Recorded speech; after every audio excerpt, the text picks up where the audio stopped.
পশ্চিমবঙ্গ আশা কর্মী ইউনিয়ন পুরুলিয়া জেলা কমিটির দ্বিতীয় পুরুলিয়া জেলা সম্মেলন অনুষ্ঠিত হল পুরুলিয়া শহরের মুন্সিপডাঙ্গা এলাকার একটি ধর্মশালায়।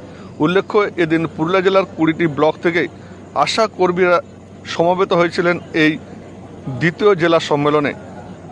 পশ্চিমবঙ্গ আশা কর্মী ইউনিয়নের জেলা সম্পাদিকা সুস্মিতা মাহাতো জানিয়েছেন, আগামী দিন সংগঠনকে আরও শক্তিশালী করার লক্ষ্য নিয়ে এই সম্মেলন অনুষ্ঠিত হয়। সম্মেলনের মধ্য দিয়ে একটি কমিটিও গঠন করা হয় এবং পুনরায় জেলা সম্পাদিকা গঠন করা হয় সুস্মিতা মাহাতোকে। তিনি প্রতিক্রিয়া দিয়ে জানিয়েছেন, তাদের যে সমস্ত দাবি দাওয়াগুলি রয়েছে তা আন্দোলনভাবে আরও জোরদার করে আদায়ের দাবি করবেন আগামী দিন। এমন লক্ষ্য রেখে এই জেলা সম্মেলন সম্পন্ন হলো পুরুলিয়া শহরের মুন্সিপডাঙ্গা এলাকার একটি ধর্মশালায়।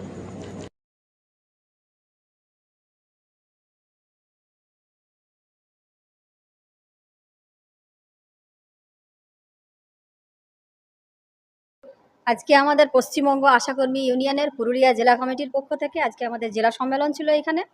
সেটা হচ্ছে পুরুলিয়া জেলার সমস্ত ব্লক থেকেই আজকে জেলা প্রতিনিধিরা এখানে এসেছিলেন এবং এই সম্মেলনের মাধ্যমে আমাদের পরবর্তীকালে যে আন্দোলন, আশাকর্মীদের উপর যে তীব্র বঞ্চনা কেন্দ্র এবং রাজ্য সরকার করছে, আজকে প্রভিডেন্ট ফান্ড নেই, পেনশন নেই, গ্র্যাচুইটি উপযুক্ত নেই এবং আজকে আমাদের সাম্মানিক ভাতা যে হারে বৃদ্ধি করা দরকার ছিল তাতে সেই হারে বৃদ্ধি করেনি। ফলে ভবিষ্যতে এই আন্দোলনকে আরও তীব্রতর করে নিয়ে যাওয়ার জন্য আজকে আমাদের জেলা সম্মেলন ছিল এবং এই জেলা সম্মেলনে আমাদের একটা শক্তিশালী জেলা কমিটি গঠন করা হয়েছে আর কি।